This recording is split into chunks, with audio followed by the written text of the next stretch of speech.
Thank you for listening to Life Improvement Radio. You are listening to a rebroadcast of a previously recorded show. All right, we're back to Casey, live from the Miami Book Fair, and we're just going to keep rolling till I have to change live settings at 3-hour mark at noon, so we can just keep going, so we can kind of catch up on our times. Okay, Casey? Okay. All right, so who's our next guest? The next guest is author MJ Fievre. All right. The Sky, the Color of Chaos. All right. MJ, how are you? Good morning. I'm fine. How are you? Good. We're Facebook buddies, and we've chatted before and stuff like that. So how are things with you? Oh, so far so good. I'm excited to be at the book fair. So many people, so many authors. It's great. Definitely. And tell our audience a little bit about your background, then we'll get into specifically your latest book. I was born in Haiti, and I spent my teenage years there. It wasn't until I turned 21 that I moved from Port-au-Prince to Miami, and I've been in Miami ever since. I started writing very early. My interest was mostly in fiction. I started publishing when I was really young in Haiti and in the Caribbean in general. But this year, there's a turn in my career. I'm putting out my very first book in English. Oh, wow. And, and it's not fiction at all. This time it's a memoir. Yeah, so you went from one genre to the next. How challenging is that to say, okay, I'm now going to write a different style compared to the last book I wrote? Well, the writing itself wasn't challenging. The subject matter was the one that was a little difficult for me to deal with. I didn't set out to write nonfiction. I enrolled as a creative writing student at Florida International University, and one of the requirement that you have to take at least one nonfiction class. So I took a class with Dan Wakefield, the author of New York in the 50s, and I was introduced to so many amazing writers of nonfiction, Tobias Wolff and so many others that I wanted to try, and I had to because it was a workshop class. So I started writing a little bit about my life. And I didn't realize I had a story to tell because what I write about is so commonplace in Haiti. The violence is pervasive, so that until I started sharing my work with the other students, I didn't know that I really have a story worth telling. That's fascinating, and that's the fun part of learning this process in writing and then saying, okay, we're going to try something different for sure. So let's go to discuss A Sky, the Color of Chaos, and tell us specifically the thought process. It's your memoir, so let's kind of break this down for a second. Well, the first thing I want to point out for people who are not really in the literary world, they love reading, but they might be a little bit confused about the difference between an autobiography and a memoir. I just want to point it out because people tell me, well, you're only 34, so why are you writing a memoir? And they think that I'm writing about my whole life in Haiti, but it's not an autobiography. I'm just talking about a specific time, which is growing up in the 90s. The book actually starts at the end of the 80s and then plunge into the 90s. And I'm talking about not only my relationship with the country, but a very personal story as well, which is my relationship with my father. So we hear a lot when we talk about Haiti. Many people, even if they don't necessarily follow the news from Haiti, they most likely know about Baby Doc and Papa Doc, the whole Duvalier dictatorship era. And my book picks up right after Baby Doc has left Haiti. So what are the consequences of all those years of dictatorship? And we find out how or if Haiti got better after the dictators were no longer in power. Well, those two dictators, François Duvalier and his son Jean-Claude Duvalier. So the book goes from the time when they started hunting down the Macoutes. The Macoutes were members of the Duvalier's private militia. So after Baby Doc left, people started to get revenge by trying to find everybody who had been a member of that militia, and they were often killed in the streets. So the book starts during that period, goes into the different temporary presidents that we've had.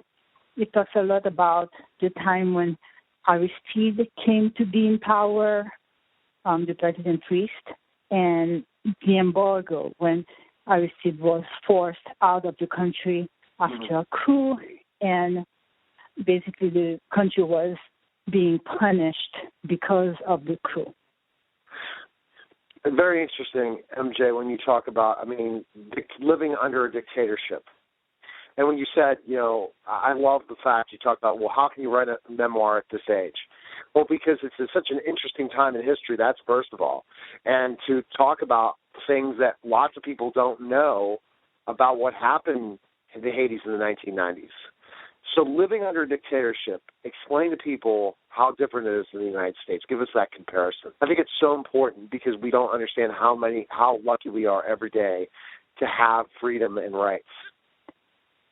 Right. You really feel dictatorship in your everyday life. And that's the point I wanted to make, that, as a kid, you're not as oblivious. As a kid in Haiti, you're not as oblivious and as naive as a kid living in a country that is quote-unquote normal, where you have to worry about things such as, am I going to go to school today because there was a shooting downtown, or they were burning cars and buildings downtown, and I'm not sure it's safe for me to be on my way to school. Or during when Aristide left, for instance, and there was the embargo, there wasn't even enough gas for people to leave their house unless they had some kind of emergency. So you spent 3 or 4 hours in line to get gas, and you made sure that you saved that gasoline for whenever there was an emergency. School couldn't function every day during the embargo, so we had to go to school only 2 times a week or 3 times a week. Oh, my. Things like that. And, of course, whenever people are too busy trying to get more and more power, some other countries are in shambles. For instance, there were major issues with electricity, where we take electricity for granted here. We get home and there's water. We can cook because we just have to turn on the electric oven. But in Haiti, you get home and there's no electricity. You're using candles. In later years, people who could afford it started getting generators, and it's an everyday struggle to live a normal life. Definitely seems like that is, and you mature very quickly because, as you said, kids growing up in the United States don't have to deal with these kind of problems. So you see everyone kind of conforming to specific things. So you, too, have to learn to grow up in those ways to know that sometimes the dreams of Americans or people living in not a dictatorship, children like yourself do not have. They have dreams, but they don't have dreams that are reality in that country. And, in Haiti, we're really aware of the American culture, of the American way of life, because, it's on TV, it's everywhere. As a matter of fact, when you go to Haiti right now, a lot of stores, even their names are in English because it's so cool, it's so chic to be linked to America, so that what's going on. And watching what's going on in America when you're going through, strikes because of hunger or strikes because people can't afford the price of gas. Right. Or because kids can't go to school, there's a burning somewhere. You really see America as the ideal place to be.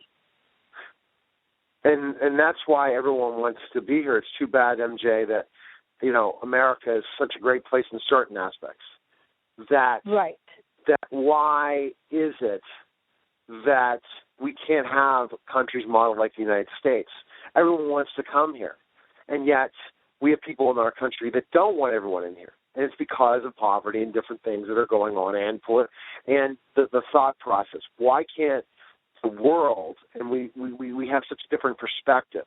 I wouldn't have thought that Haiti was under dictatorship, and this is something you're educating me on because we don't really study a lot about Haiti, and I don't know, and we can talk about how it is today, for sure, but that's one thing I think about, but also the violence. You knew every day that something could happen to you where you could lose your life at a young age, correct? Getting out of the house. Right. You really learn to watch over your shoulder. And it really impacts you in a way that is more than just linked to the place, right? You become someone who in all aspects of your life learns that he or she has to watch over the shoulder. So the impact is real. And the saddest thing is that in Haiti, mental issues, mental anguish, those things are not taken very seriously. There are so many immediate needs in terms of, battling hunger and disease and political chaos that people never really address their emotional needs. So that you have kids and teenagers dealing with such difficult inner life. Yes, that's just. So the basic thing is, well, what if the mental illness is not treated? Do lots of people commit suicide that have mental illness in Haiti or mental problems in Haiti compared to the United States? It's difficult really to get a number because research is not being made. I personally know 2 people who did, but whether it was connected to what's going on in the country or to something else more, I can't say because there's no research being made there. I don't think that anyone is studying the impact of the political chaos on the emotions of young Haitians. Wow. And how's Haiti today compared to when you grew up there? I wouldn't call it a dictatorship anymore. It's just a lot of, there's this feeling that everything is disorganized, and it's something that really started after the earthquake. A lot of efforts were being made to improve the situation, but there was a feeling that those efforts were disconnected.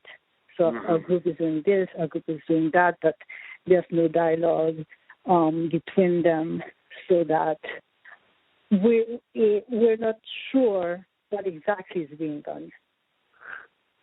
What I'm glad you're writing this book is because people really don't know what happened in Haiti in the 1990s, especially in the United States, and for you to be able to get the story out and also learn about how you are a survivor.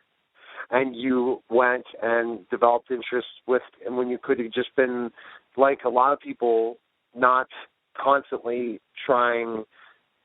dealing with the hardship, but not trying to better yourself. And you did. And that's tremendous. Where's the place we can find information on you, MJ? Purchase your book and learn more about you. Where can we go? If you Google A Sky, the Color of Chaos, you'll get to my website, which is the Whimsical Project. And I'm also on Facebook. I have a Facebook page under MJ Fievre. Fievre is spelled Fievre. It's the French word for fever. Okay. I know people struggle with the spelling sometimes. So I'm always happy to get in touch, to have chats, and I'm hoping that people will come to my presentation, people in Miami. It's at 12:30 today in Building 8. I'm going to be talking about Haiti with writers. Hector Duarte is going to be the one moderating the panel, and part of the panel includes Katia G. Lewis and Fabian Josaphat.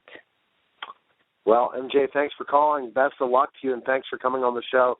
And go ahead and just send it back to Casey, but I appreciate you calling. Thank you so much, Neil. A pleasure. Take care, MJ. Okay. All right, back to Casey. Thank you for listening to Life Improvement Radio. The views expressed by show hosts or their guests are their own and shall not be construed in any way as advice from Life Improvement Radio. We make no recommendations or endorsements for radio show programs, services, or products mentioned on air or on our website. Personal perspectives expressed by the producers, writers, or editors will always be presented as such. Any rebroadcast or retransmission without the expressed written consent of Life Improvement Radio is strictly prohibited. Thanks for listening.